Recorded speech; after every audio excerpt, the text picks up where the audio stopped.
একটা নামকে বাস্তে চুক্তি হলো। এই চুক্তিতে গ্রেটার ত্রিপুরাল্যান্ড এই শব্দ একটাও বসাবার সুযোগ হলো না। লেখা হলো টাইম বাউন্ড 6 মাসের মধ্যে চুক্তি কার্যকরী হবে। সময় ভিত্তিক এবং সে সময় হলো 6 মাস। মাঝখানে লোকসভা নির্বাচন গেল, তাদের যা স্বার্থ সিদ্ধি করার হয়ে গেল। তো মার্চের 6 তারিখ থেকে স্বাক্ষরের পর যদি 6 মাস হয়, সেপ্টেম্বরের 6 তারিখে 6 মাস পূর্ণ হয়।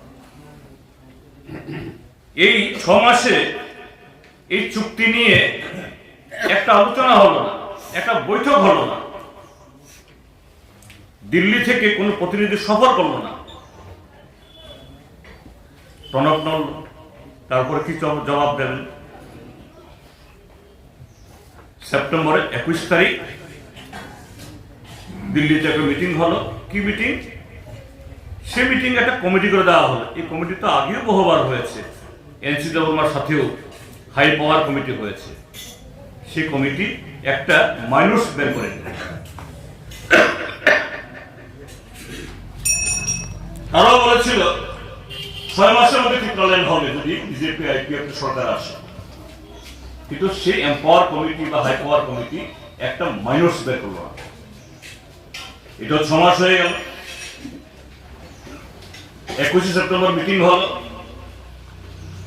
এই সর্বশেষ একটা মিটিং হয়েছে গত 3 তারিখ, এই মাসের 3 তারিখ। এই 2-3 দিন হলো। পত্রিকায় লেখা থাকবেন, একটি শব্দও নেই ত্রিপুরা মাথা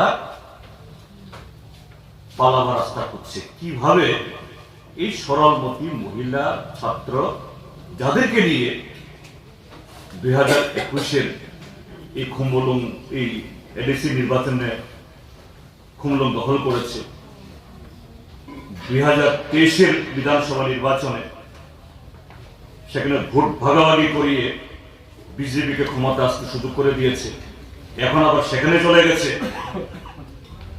কাজে অস্তিত্ব টিকিয়ে রাখার জন্য তার একটা ইস্যু দরকার। সেই ইস্যুটা হলো পুষ্পবন্ত প্রসাদ। তার সাথে ঐতিহ্য, সংস্কৃতি, এগুলো কোনো বালাই নেই, কোনো সম্পর্ক নেই। এই ত্রিপুরা রাজ্যের মধ্যে ভারতীয় জনতা পার্টি এবং ত্রিপুরা মথা,